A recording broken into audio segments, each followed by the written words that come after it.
Répandez-vous car le royaume des cieux est proche. Changez car Jésus revient bientôt. Alléluia.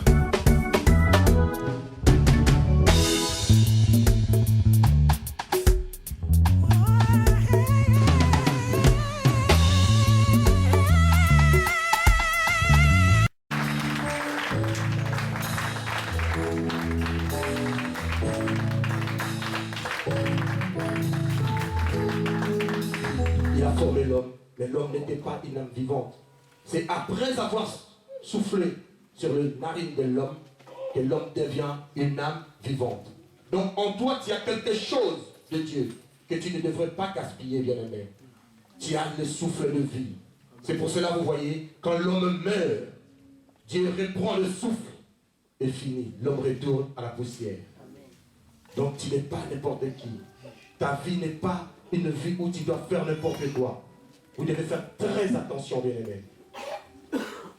Vous savez, il y a plus de 6 milliards 700 millions d'habitants sur Terre.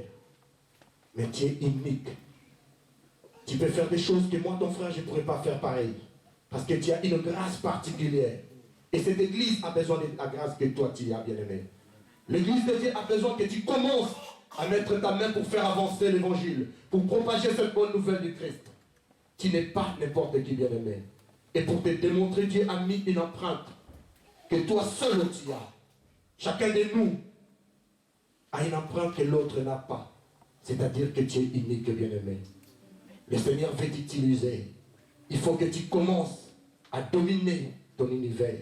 Il faut que tu commences à influencer ta famille, à ramener les autres en Christ, bien-aimé. Mais pour dominer, il faut que tu saches réellement qui tu es, bien-aimé. Il faut que tu reconnaisses ton identité, que tu commences à affirmer, moi je suis un enfant de Dieu. La Bible est claire, la Bible dit de nous que nous sommes de Dieu. Le Fils du Très-Haut. C'est ça ton identité. Ce n'est pas la nationalité française que tu as dans ta poche. Ce n'est pas le 1m90 ou 80 qu'ils ont marqué sur ta pièce d'identité. Ça c'est juste pour que tu te promènes. Mais ta vraie identité, c'est de ça qu'on doit parler aujourd'hui. Tu n'es pas n'importe qui, bien-aimé. Pourquoi laisser le monde te dominer? Pourquoi nous, enfants de Dieu, nous qui sommes appelés à dominer, nous laissons le monde et le système du monde nous écraser, bien-aimés? Je vais vous parler de deux personnages. On va parler d'une personne que sa vie a fini la tête tranchée, de Jean-Baptiste. Et on va parler de notre Seigneur Jésus-Christ. Ces deux hommes, leurs parents, avant leur naissance, ont reçu le même ange, l'ange Gabriel. Il est venu dans la vie de leurs parents. Nous allons ouvrir la Bible. Je vais faire une lecture, mais j'aimerais que l'Église se mette debout. Parce que je préfère quand on lit le premier passage de la Bible, qu'on ait cette habitude. C'est une bonne habitude. Vous savez, on dit nous sommes une race élue, un sacerdoce royal. Et les enfants de Dieu doivent être obéissants. Un enfant qui est préparé à la royauté, il a une vie où il doit suivre des principes. Nous devons apprendre cette bonne habitude de nous lever pendant la lecture de la parole. Que bénisse le Seigneur. On va lire la parole de Dieu dans le livre, dans l'évangile de Luc, chapitre 1.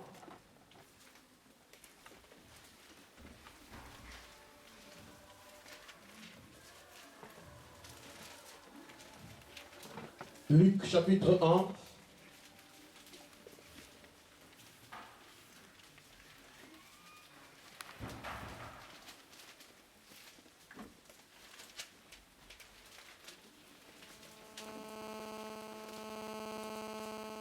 Au verset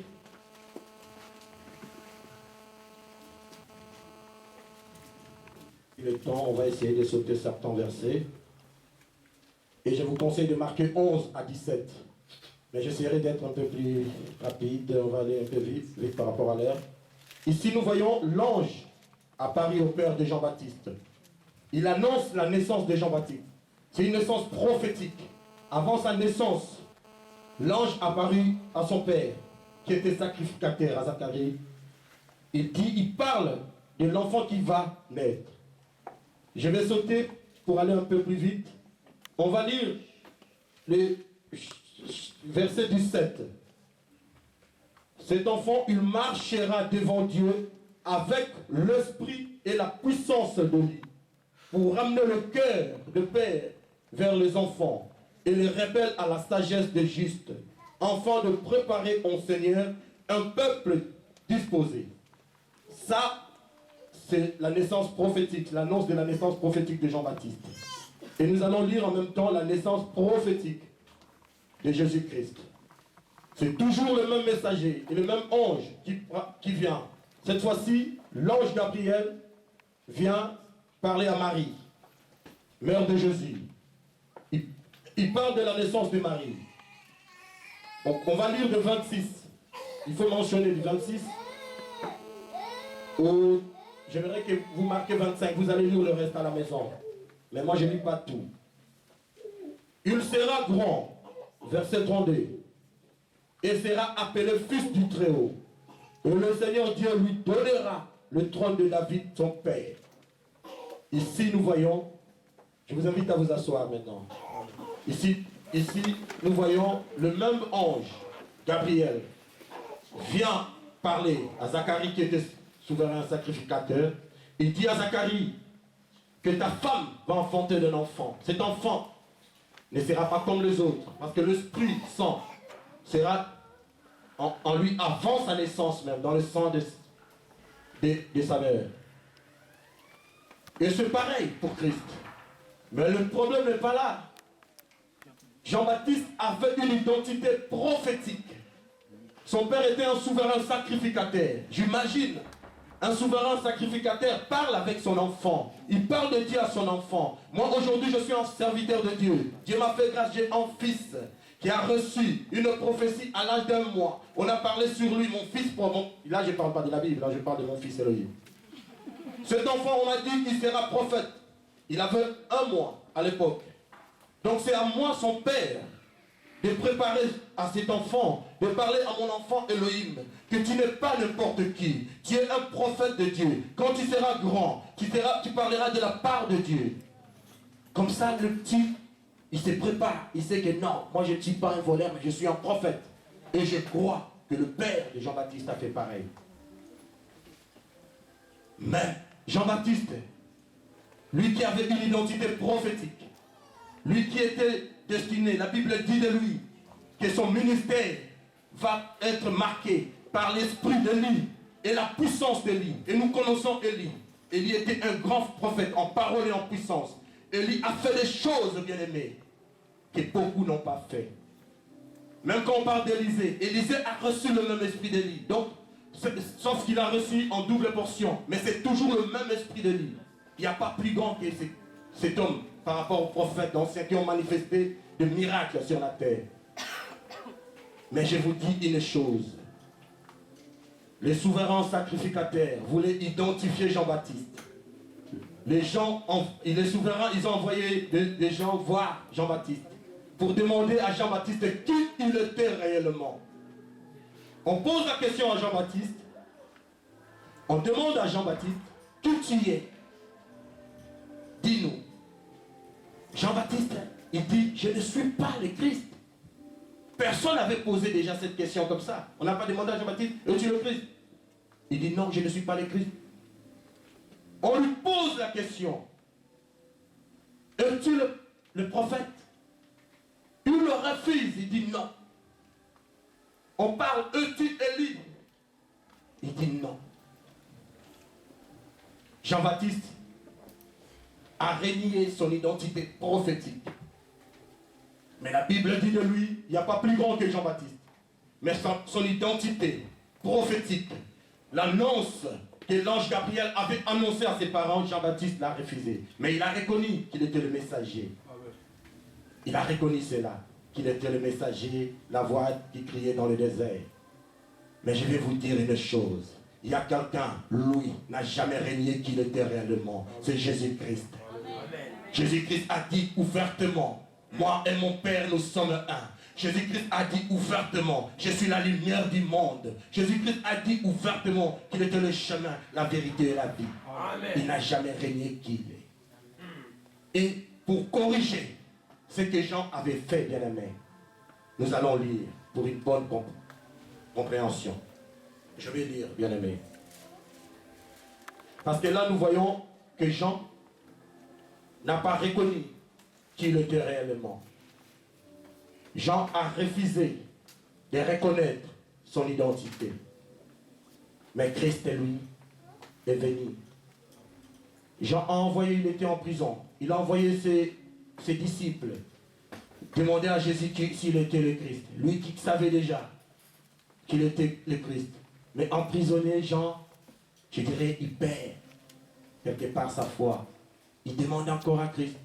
Il envoie des gens pour poser la question s'il était réellement le Christ. Et Jésus-Christ répond à Jean et à ses disciples. Il dit, allez dire à Jean ce que vous voyez. Les œuvres qui s'accomplissent. Les malades sont guéris. Les paralytiques marchent. Les morts ressuscitent. Allez dire ça à Jean. Et Christ a dit à Jean. Christ a dit à Jean ceci. Il a posé cette question aux hommes. Il dit, qu'êtes-vous allé voir dans le désert? Un prophète? Il a répondu lui-même. Oui, dit Jésus. Jean avait régné son identité prophétique. Mais Jésus-Christ rappelle aux gens que ce n'est pas un homme bien habillé que vous êtes allé partir voir. Vous êtes allé voir un prophète. Il dit oui. Donc c'est-à-dire que Jean-Baptiste était un prophète. Lui-même, il a régné son identité, bien-aimé. Il faut faire très attention avec l'humilité. Je vous dis pas d'être orgueilleux. Mais reconnaissez au moins qui vous êtes réellement. C'est pour cela que vous allez voir dans le ministère de Jean-Baptiste, il était puissant en parole. Il défiait les autorités comme Élie. Mais il n'y a pas eu de manifestation de la puissance de Dieu par des miracles. Jean-Baptiste, il est plus grand que toute personne qu'une mère a portée sur la terre. Jésus l'a déclaré. Mais dans son ministère, à lui, il s'est manifesté aucun miracle. Il faut faire très attention, bien-aimés. Jean-Baptiste a défié les plus grands, les autorités. Il disait à tous ces gens-là, vous êtes des pécheurs, répentez-vous. Ça, il le disait. Il a défié les gens comme Élie, a défié les prophètes de Baal. La prophétie avait précisé que ton ministère à toi sera comme le ministère d'Élie. Parce que la prophétie identifiait Jean-Baptiste, qu'il aurait l'esprit d'Élie et la puissance d'Élie. Mais lui, il a régné cela. Mais moi, je vous dis une chose, bien-aimés. Il faut faire très attention. On vous demande, es-tu? Non. Les gens ont peur de s'identifier. Dieu lui-même t'appelle Dieu. Vous êtes des dieux. Mais toi, tu as peur de dire. On te demande. Les gens ont l'habitude, même quand il a 1000 euros, on dit, ah, tu as bonne mine là, ce soit que les affaires marchent. Non, je n'ai rien. On ne te demande pas ta dîme, bien-aimé. On reconnaît que tout marche pour toi. On reconnaît que tu es un enfant béni de Dieu. Mais les gens rejettent leur identité. Bien-aimé, Dieu dans sa souveraineté, permets-moi de te dire ceci.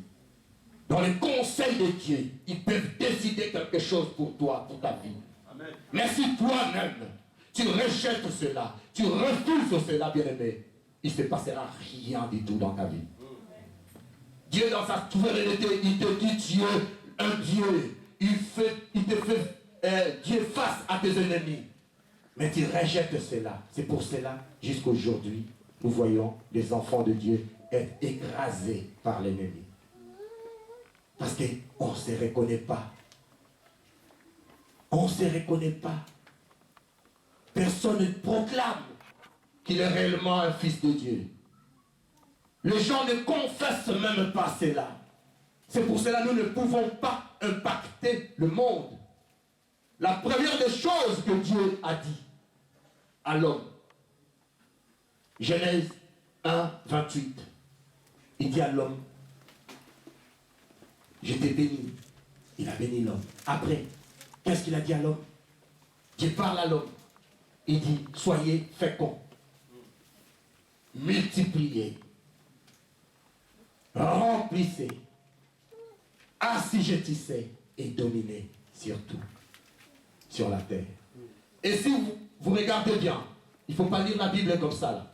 La Bible n'est pas une photo, je ne sais pas, un roman ou le petit journal qu'on met, le 20 minutes de gratuit qu'on prend dans le métro, non.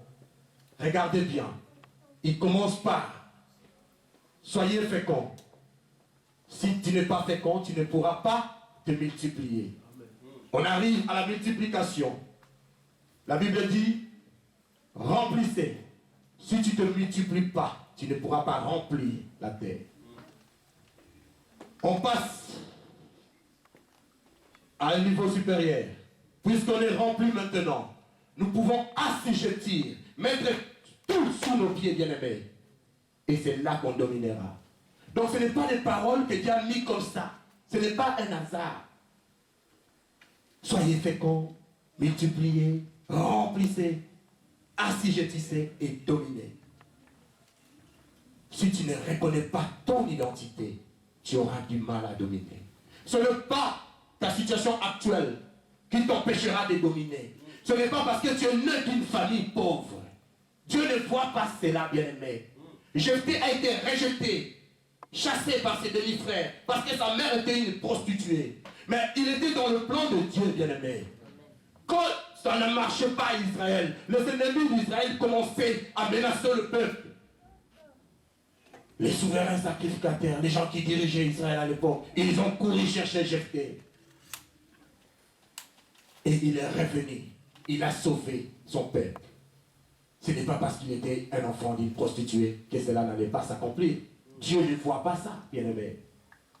Ce n'est pas parce que tu es un sans-papier que tu ne pourras pas évangéliser, impacter le monde de la parole de Dieu. Amen. Ce n'est pas parce que tu manques un travail, tu n'as pas un travail stable, que tu vas rester comme ça dans ton coin. Les gens partent évangéliser, toi tu restes. Comment nous allons dominer sur la terre si on ne fait pas ces choses? Nous ne sommes pas appelés à rester ici dans cette salle. Pour dominer, il faut sortir, bien-aimé. Il faut impacter là où tu te trouves. Il faut que ta famille reconnaisse que depuis toi, tu commences à prier là. Depuis le jour où tu as dit oui au Seigneur, je vais te suivre, qu'il y a un changement au niveau de la famille. La Bible dit de toi, tu es la lumière du monde, bien-aimé. Là où la lumière arrive, les ténèbres disparaissent, bien-aimé. Il faut que chacun de nous sache qui il est réellement. Tu n'es pas n'importe qui, bien-aimé. Tu n'es pas n'importe qui. Ce n'est pas la vie actuelle qui va déterminer ta destinée. Vous savez, Pharaon était plus qu'un roi, le simple roi. Parce que Pharaon était considéré comme un dieu. Pharaon a décrété un jour en Égypte qu'il faut tuer tous les bébés garçons des Hébreux. Il a dit ça. Il voulait empêcher que les enfants hébreux dominent sur l'Égypte. Il voulait plus que les enfants hébreux se multiplient. Si on tue toute une génération de bébés garçons et de bébés filles, leurs maris, ils vont chercher leurs maris. Les Égyptiens à l'époque n'épousaient pas les filles hébreues. C'était des esclaves. Mais un enfant était dans le plan de Dieu. Moïse. Sa maman a pris Moïse. Elle a mis son enfant dans un panier. Elle a laissé Moïse sur un fleuve. Et comme par hasard, Pharaon qui voulait anéantir le bébé garçon, sa propre fille a ramassé Moïse, a ramené Moïse dans sa maison. Lui qui tuait le bébé israélien bien-aimé, il commençait à cajoler cet enfant chez lui. Je vous dis une chose, personne ne va arrêter la prophétie que Dieu a dit dans ta vie. Amen.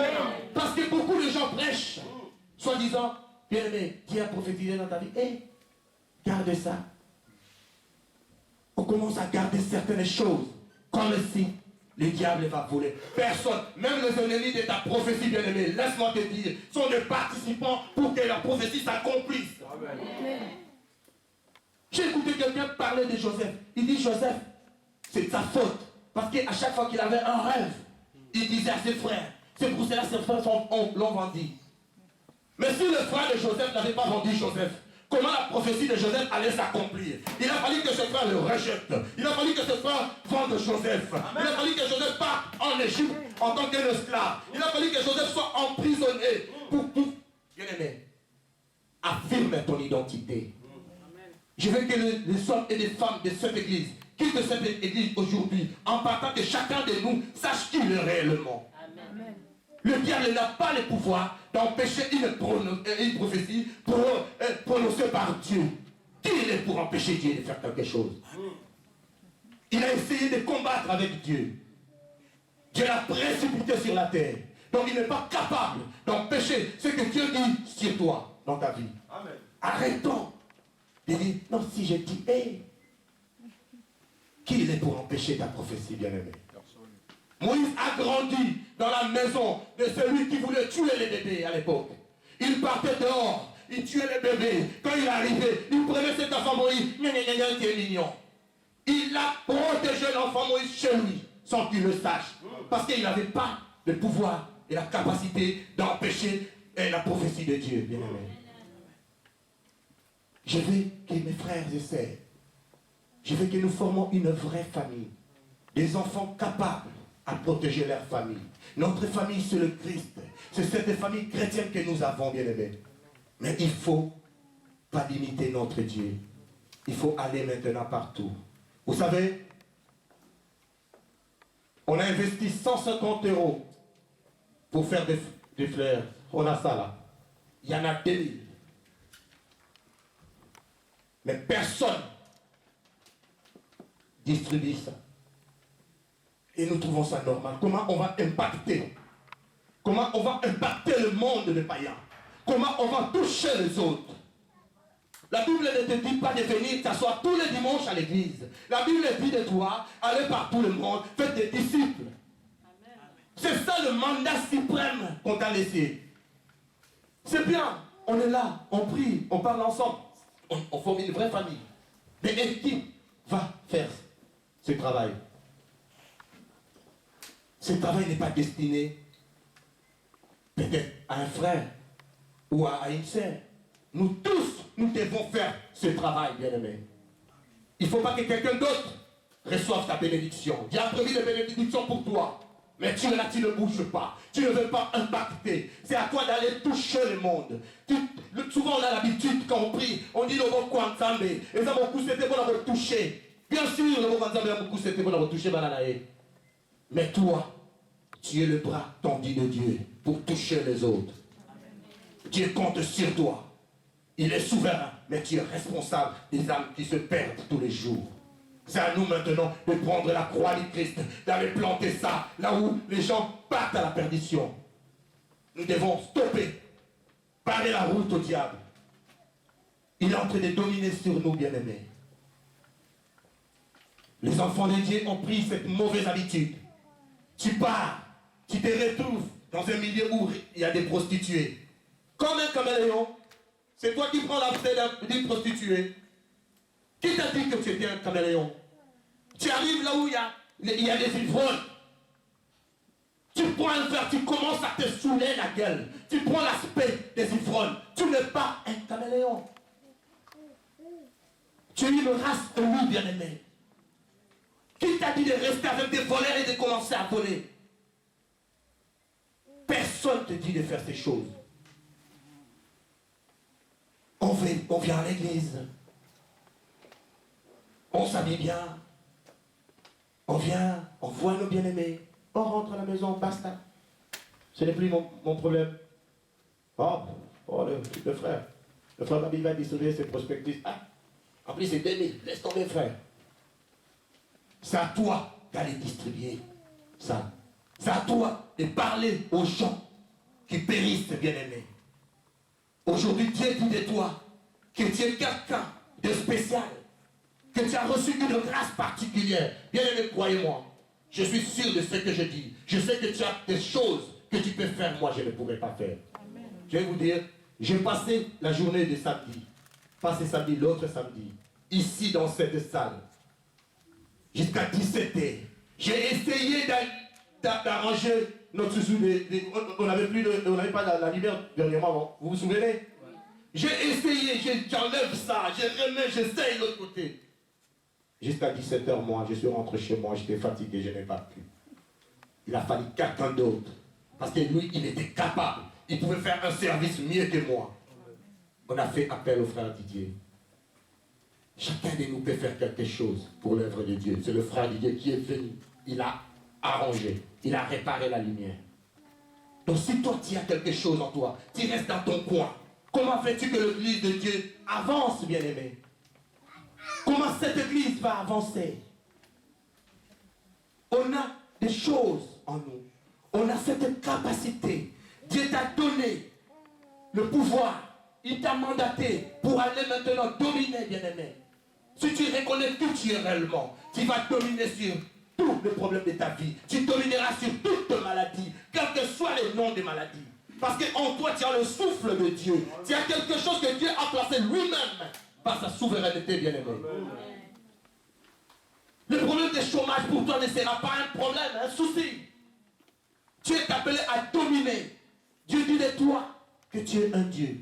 Tu sais, face à tes ennemis, Dieu fera de toi ce qu'il a fait dans la vie de Moïse. Il te fera Dieu face à Pharaon. Et les problèmes de ta vie ne pourront pas t'infecter. Nous sommes capables, bien-aimés. Nous sommes capables. Moi, quand je regarde les gens, je vois des gens prêts à relever le défi. Vous savez, quand tu es dans le plan de Dieu, il ne faut jamais avoir crainte. Joseph était dans le plan de Dieu. Joseph a fait la prison. Il a été vendu, Joseph. Mais il a fini par accomplir le plan de Dieu dans sa vie. Joseph a fini premier ministre d'Égypte.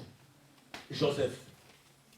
Et moi je connais, quand je vous vois, je vois des gens capables à relever le défi. Devant moi, il y a des gens capables à faire ce que Joseph a fait. Vous êtes des Joseph bien-aimés. Vous n'êtes pas là appelés à subir ce que le diable impose aux hommes. Il y a des Joseph aujourd'hui dans nos vies. Les gens capables à faire des choses bien-aimées. Je vais vous parler de quelqu'un que moi je connais. Ce n'est pas une histoire qui date de l'époque de la Bible. Mais quand moi j'ai connu le Seigneur, Dieu a placé des gens que je peux identifier. Cette personne représente pour moi tel personnage de la Bible. Je vais vous dire, je vis quelqu'un rejeté par sa famille chrétienne. Je vis quelqu'un humilié. Permettez-moi de dire ces choses. Ce n'est pas pour vous choquer. Mais je vis celui qui est le berger de cette église, l'évangéliste Prosper Chimanga. Être rejeté par sa famille chrétienne. Être humilié. Mais ce que nous sommes oubliés. Personne ne pouvait arrêter ce que Dieu a mis en marche. Personne. Aucune force satanique. Aucun homme peut arrêter ce genre de choses. Merci. Ok, papa. Aujourd'hui, ce ministère continue. Ce que les hommes ont voulu anéantir, le ministère de Dieu continue. Parce que c'est un service qu'on fait pour la gloire de Dieu, bien-aimé. Ce n'est pas pour la gloire d'un homme que nous faisons ce travail. Sinon, j'allais dormir chez moi, croyez-moi. Un bon dimanche comme ça, je dors, je ne sors pas de chez moi. Personne ne peut arrêter ce que le Seigneur a mis en marche. Parce que quand on parle des hommes qu'on n'a pas connus, des fois ça reste un peu flou dans nos têtes, on se pose des questions.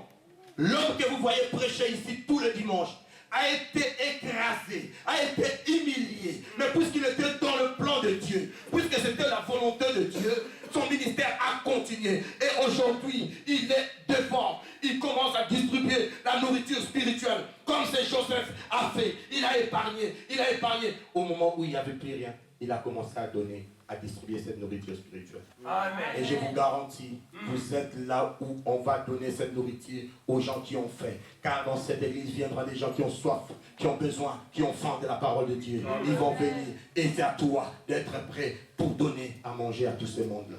Amen. Moi, je crois, bien-aimé. Je suis quelqu'un qui était autrefois, comme on dit, pécheur. J'ai mené une vie de désordre. Je peux me permettre de le dire aujourd'hui. Mais quand Dieu m'a touché, quand Dieu m'a pris, il m'a ramené, il m'a montré les choses. Je me suis dit non, moi je ne suis pas n'importe qui. C'est pour cela dans ma vie, je ne dis pas que l'autre est plus grand que moi. Je crois à ce que j'ai reçu de Dieu. Je sais que je peux faire des choses. Amen. Comme toi, bien-aimé, tu n'es pas n'importe qui. Arrêtez de pleurer. Il y a un temps de pleurer, on peut comprendre, tu as perdu quelqu'un, tu pleures. Mais tu ne peux pas pleurer parce que rien ne marche. C'est les pensées négatives que le diable met dans ta tête pour te dire que tu ne peux pas réussir. C'est faux. Le diable, c'est un menteur, bien-aimé. Laisse-moi te dire ça. Il ne pourra pas t'arrêter. Amen. Il y a des gens, des hommes et des femmes qui vont se lever dans cette, Dieu va élever dans cette église. Amen. Et il y aura des choses qui vont se passer. D'ici la fin de l'année, Dieu va permettre à beaucoup de commencer à parler de l'évangile. Les gens qui ont toujours hésité, les gens qui n'ont jamais parlé de Dieu, vous allez le voir dans la rue, parler de l'évangile. Dieu va susciter certaines personnes entre nous. Ils vont ramener et remplir cette église. Croyez à ce que je vous dis. Chacun a son rôle à jouer. Dieu ne laissera pas son église traîner. Dieu ne laissera pas son église marcher à quatre pattes. Maintenant, Dieu veut des hommes vaillants. Il veut une église, des gens qui reconnaissent qu'ils sont réellement. Amen. Dieu veut des hommes et des femmes capables de retirer des âmes qui se perdent. Une âme qui se perd comme ça. Toi, tu viens, tu cours. Tu le retires de la mort. Amen. Ton rôle à toi est plus qu'un pompier bien-aimé. J'admire beaucoup ce que font les pompiers. Les pompiers, ils viennent et ils interviennent. Ils sauvent des vies. Mais pour cette vie actuelle. Mais toi, tu vas sauver une vie pour l'éternité. Tu es plus qu'un pompier. Il y a le diamant l'or. J'ai marché là-bas pendant 2 mois, je n'ai pas ramassé l'or. Aucun diamant. Parce que c'est rare de trouver cela. C'est pour cela que vous voyez ce chêne.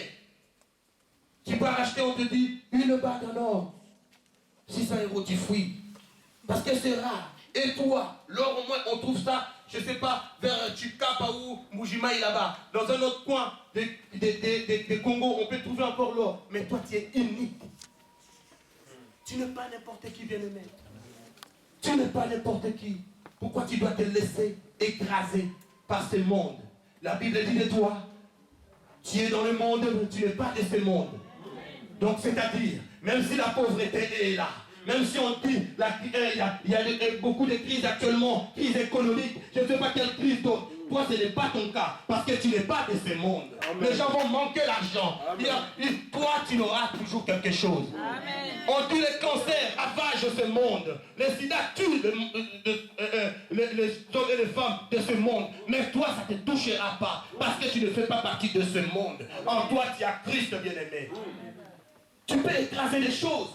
Tu peux faire des choses. Mais pourquoi tu restes comme ça, à ne pas bouger? Est-ce qu'il y a des hommes et des femmes capables de faire avancer l'évangile de Dieu dans cette salle? Bien-aimé, à chaque fois que tu laisses l'autre faire quelque chose que tu pouvais faire toi-même, tu laisses passer ta bénédiction. Je vous garantis. Aujourd'hui, je suis fier de vous. Vous savez pourquoi? Quand on a commencé cette église, il y avait peu de gens qui étaient motivés. Mais aujourd'hui, je vois la motivation en vous. Et je bénis le Seigneur pour cela. Aujourd'hui, il commence à élever au milieu de nous. Pourquoi? Parce que les gens veulent servir maintenant. Parce que les gens veulent aller de l'avant. Et croyez-moi, toi qui as cette envie en toi, ce n'est pas le diable qui te met ça en toi. C'est le Seigneur lui-même. Il veut que tu commences à travailler. Il veut te bénir. Il veut te ramener dans une dimension, bien-aimée, que le diable ne pourra pas t'éteindre. Il faut confesser maintenant la parole. Il est temps de dire, je suis un enfant de Dieu. Tu parles à tes collègues, moi je suis un enfant de Dieu. Ce n'est pas moi qui vis, c'est Christ qui vit en moi. Il faut commencer à faire. Quand tu proclames l'évangile, tu proclames la parole de Dieu, ça t'empêche de faire des bêtises, bien-aimés. Vous savez, moi j'ai une parole que je gardais en moi depuis que je commençais à servir le Seigneur. À chaque fois si je fais faire quelque chose, cette parole vient en moi. J'ai dit, si je fais ça, et le Christ qui vit en moi, est-ce qu'il sera d'accord? Amen. Vous comprenez, non? Amen. Si je fais ça, je ne suis pas seul. Est-ce que le Christ qui vit en moi est d'accord? Ou je vais attrister le Seigneur? Un enfant de Dieu a des choses qu'il ne devrait pas faire, ni toucher. Tu dois être exemplaire quand tu reconnais qui tu es. Et c'est là que tout va se mettre en marche, bien aimé. Tu vas commencer à avancer, tu vas commencer à dominer, tu vas commencer à impacter ton milieu, et la vie de ta famille, ta propre vie. Mais il faut que tu reconnaisses qui tu es.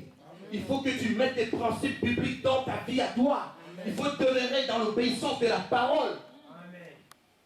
Personne ne t'arrêtera. Vous savez, les pharisiens, les scribes ont crié quand ils ramenaient Christ sur la croix qu'ils allaient anéantir Christ. Or, ils étaient des participants de cette prophétie. Ils étaient des participants pour que Christ te sauve aujourd'hui, pour qu'il te rachète. Il a fallu que ces hommes croient qu'ils ont anéanti Christ. Sur la croix, Christ t'a racheté. C'est sur la croix que tu es devenu vainqueur. C'est sur la croix que tu es devenu aujourd'hui victorieux. Que personne ne te trompe. Que personne ne te trompe. Désormais, quand tu marches dans la rue, bien-aimé, quelqu'un te traite, je ne sais pas de quel nom, dis-lui que bien-aimé, tu te trompes. La personne qui voit transporte Christ en lui. Moi, quand je marche, je transporte Christ. Je suis fier de moi. Je peux vous choquer peut-être, mais moi, ça ne me choquera pas. Je peux dire, cette église Sion a le Seigneur Jésus-Christ, mais l'église Sion a le frère Serge aussi. Amen. Parce que je sais que Christ a déposé en moi quelque chose pour faire avancer son évangile. Amen. Il faut que tu commences maintenant à confesser cela. Il faut que tu dises, mon église a besoin de moi. Je ne suis pas n'importe qui. Si je fais quelque chose, je le fais pour l'évangile. Parce que Dieu a déposé sa sémence en moi. Amen. Personne ne t'arrêtera. Ils n'ont pas pu arrêter Christ qui vit en toi. Comment veux-tu qu'on t'arrête toi? Je veux une église des hommes et des femmes capables de faire des choses, bien-aimés. Amen. On ne laissera pas toi, l'évangéliste, prospère. Comment l'église avancera? Comment veux-tu que ces chaises se remplissent si toi, tu ne touches pas les autres? Dieu travaille avec des hommes et des femmes que nous sommes. Amen. Il est souverain. Il nous dit une parole. Tout ce dont vous lierez sur la terre, lui le fera dans les cieux, bien-aimé. Amen. Si tu ne touches pas le bien-aimé qui est en train de se saouler la gueule dans une boîte de nuit, ou un homme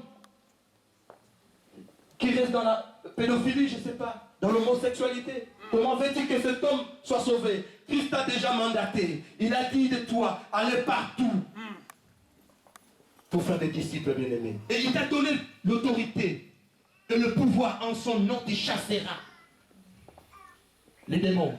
Tu écraseras les serpents. Amen. Aucune force de ce monde, aucune force satanique, aucun pouvoir, la sorcellerie ne pourra rien faire contre toi. Amen. Parce qu'en toi, il y a Christ. Quand tu marches, les sorciers sont là. Ils te lancent des choses. Mais Christ est avec toi. Amen. Et les anges campent pour tous les doigts. Il faut mettre ça dans la tête. Il faut arrêter de confesser certaines choses. Un chrétien s'ouvre une porte comme ça, il y a un truc clac. Les chats sautent, la peur. Mais non, ce n'est pas ça un chrétien. Amen. Un chrétien, quand il rentre, là où il y a les ténèbres, la lumière est là. Amen. Un chrétien, quand il rentre, là où les gens disputaient, tu sens qu'il est là.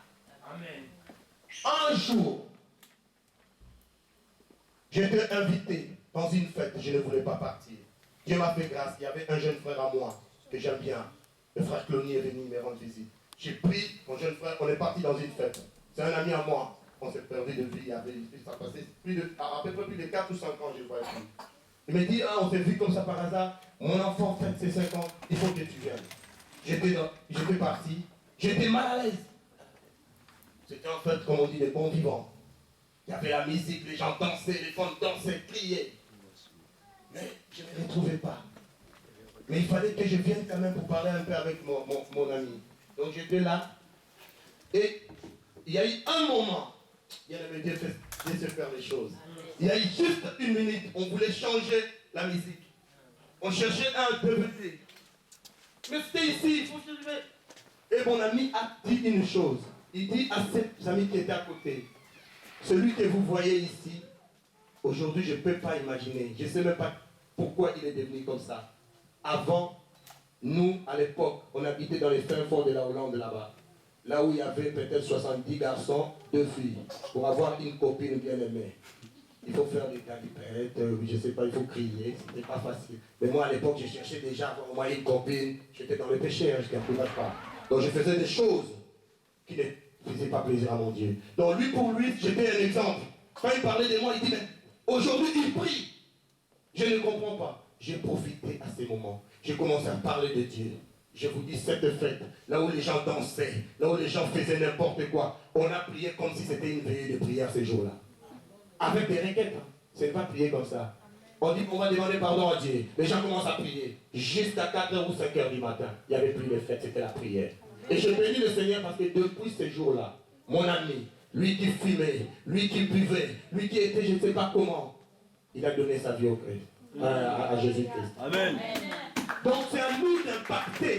Là où il y a le péché, là où il y a les ténèbres, quand tu arrives, il faut que les gens reconnaissent qui tu es. Il faut que les gens voient Jésus-Christ en toi. Bien-aimé, il ne faut pas vous fatiguer. Il faut proclamer seulement la bonne nouvelle. Il faut confesser la parole, dire que moi je suis béni, je suis un enfant de Dieu. Il ne faut pas faire ce que Jean-Baptiste a fait. C'était bien. Il a reconnu quelque part qu'il était le messager. Mais il a refusé quand on posait la question s'il était un prophète, non. S'il était Élie, non. Mais Christ a corrigé cela. Il dit cet homme, c'est un prophète, oui. Et il est plus qu'un prophète. Donc des fois, l'humilité qu'on a, ce n'est pas bien aussi. Ah, tu es ça, non, moi, non. Non, il faut arrêter. On ne pourra pas dominer si toi tu te comportes toujours comme ça. Il faut qu'on impacte ce monde. Les musulmans, ils ne sont pas dans la vérité. Les enfants de Dieu, c'est des péreux. Tu vois quelqu'un qui rigolait, qui était bien, tu le vois 2 ans après, il est tout triste. Tu te demandes qu'est-ce qu'il ne va pas. Je suis devenu chrétien. Qui t'a dit que quelqu'un il faut être triste? Quelqu'un qui était bien, il parle avec les gens. Tu le vois triste, tu crois qu'il est malade, peut-être le médecin dit qu'il va mourir dans 2-3 mois. Il te dit non, mon frère, ah là, je suis dans le Seigneur. Et comment veux-tu dominer le monde? Comment tu vas influencer ton ami qui ne prie pas s'il voit ton Jésus te rend triste? Moi, je ne suivrai pas un Dieu qui me rend pas triste, par exemple. Amen. Pourquoi? Amen. Amen. Pourquoi suivre un Dieu qui te rend triste? Un Dieu incapable de guérir, même il a malade. Non. Tu as l'autorité. Amen. Tu chasses. Tu dis la maladie quitte mon corps. Amen. Chacun de nous doit commencer à faire ça. Ce n'est pas seulement le pasteur. Amen. La Bible ne mentionne pas que le Seigneur a donné l'autorité aux pasteurs, aux apôtres, aux prophètes, à tous ceux qui croient. Si tu crois à ton Dieu, tu es capable de chasser maintenant. Yes. De dominer et d'avancer. Que Dieu te bénisse. Amen.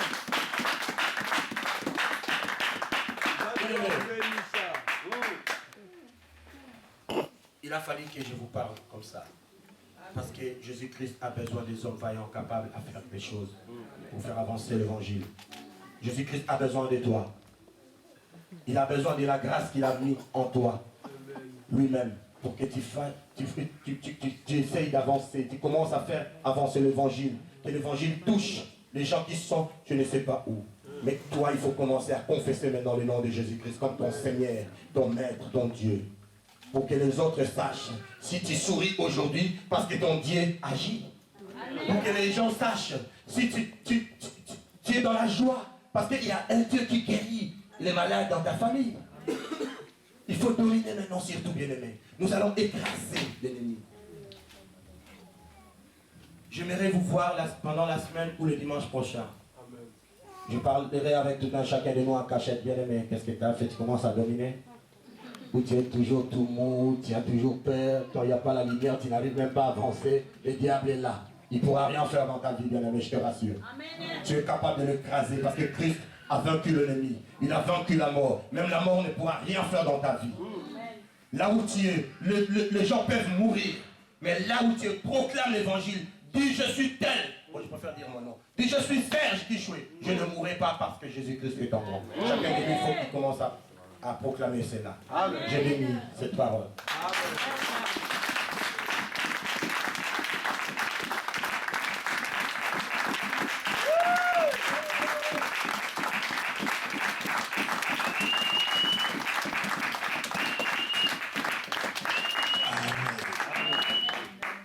toujours un grand plaisir d'écouter ces genres de messages. Amen. Amen. La Bible déclare que nous formons un seul corps en Christ et nous sommes les membres, nous sommes tous les uns des autres les membres de ces corps. Amen. Amen. C'est important, il faut savoir, il faut connaître, cherche à savoir quelle est ta place dans le corps du Christ. Et si tu sais quelle est ta place dans le corps du Christ, et c'est là où tu domines. Malheureusement, c'est le combat des milliards et des milliards de chrétiens, mais ils n'y arrivent jamais. Ils ont créé la démonologie, ils ont créé tout ce qu'ils veulent, mais ça ne réussit jamais. Cherche à savoir quelle est ton identité, quelle est ta place dans le corps du Christ. Amen. Et tu verras que tu vas régner et tu vas dominer.